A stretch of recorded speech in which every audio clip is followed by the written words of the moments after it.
Okay, so this is a little bit embarrassing, but I don't really know how to read books. But you probably don't either. I came upon this realization a few months ago while I was doom scrolling on my couch after work. I just remember my feed being Italian brain rot. But I remember thinking after a certain period of time, what the fuck am I watching? I was having my time robbed in plain sight by this AI shark in sneakers. Billions of dollars and years of development went into this all-knowing algorithm, and it determined that AI-generated characters for children was perfect for me. So the next day, I kind of vented my frustrations with my best friend Aaron. I mainly complained to him that I really thought I just hit rock bottom with the content that I'd watched the night before. And that's when he asked, when was the last time you read a book? Honestly, he stunlocked me for a minute because I had no idea. My mind went immediately to the classics you had to read in high school. I'm pretty sure I read something in high school. Was it Fahrenheit 415 or To Kill a Mockingjay? Oh yeah, it's all coming back to me. It's coming. That realization really made me think about the phrase, you are what you eat. Maybe I was the Italian brain rot all along. So in an effort to preserve my last brain cell, I felt like I should start reading, but I had no idea where to start. How do I learn how to read as an adult?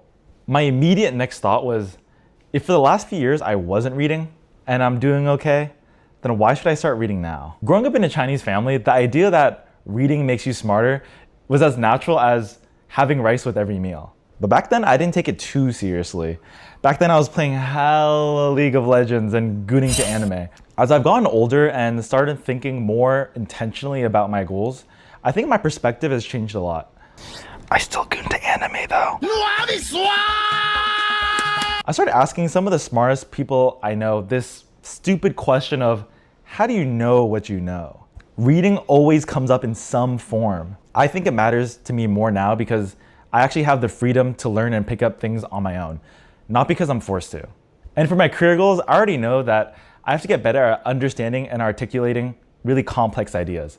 I've already fumbled the bag at work too many times. But beyond that, I just want to understand more about the world and the things that actually interest me in life. The more I pay attention, the more I notice that the people who are the most engaging to talk to also tend to be the ones who read a lot. They're insightful, bring more to the table, and honestly, that's the kind of person I want to be. And I feel like I've been sitting on this idea for a while, and Aaron kind of just gave me a little bit of a push to actually act on it. I'd actually talked about Luigi Mangione and industrial society and its future with some friends a couple months earlier, and that conversation really stuck with me. I figured if I'm finally going to be an intellectual, that reading a book by a really controversial academic wouldn't be a bad idea. Obviously it was. It felt like I had to force myself to read it. I was really motivated at the start, but towards like the middle of the book, to really grasp the ideas, it took me a lot of reading and rereading. And that was really hard because my attention span had really deteriorated where every couple pages, I would just lose focus and like reach for my phone, out of habit. It really brought me back to when I was a kid, and my mom would always say that I couldn't sit still. It's a relatively short book too. It kind of reminded me why I felt like reading was a chore and not really some enjoyable hobby. Luckily, I'm stubborn and I don't really like leaving things unfinished, so I kind of forced myself to finish reading it. I guess there was some sense of accomplishment, but I wasn't really motivated to keep reading. I was kind of just happy that it was over. Like any skill, if you don't use it, you lose it. Being able to sit down, focus, and read is a skill, and it's something I really haven't practiced in over a decade. Honestly, I didn't really know what to do next because that book was boring as fuck. Then some time passed, and Aaron and I were hanging out again, but this time he brought over a paperback. Since we kind of share the same sense of humor, he kind of just gave it to me and said, since I found it funny, I'm sure that you're gonna find it funny too. Now, the book in question. And from the title, you can tell it hit a little too close to home. But it's a stupid book. It's kind of just a compilation of journals by someone who goes by sensitive young man. He kind of just documents his life revolving around cheating on his girlfriend, which is fucked. But I really enjoyed it because it was so funny. To me, of course. Let me just read a passage for you. Pale, sick, acne, bloodshot eyes, unshaven greasy hair, stumbling, jerking off in the cold Starbucks bathroom on Tuesday morning before work.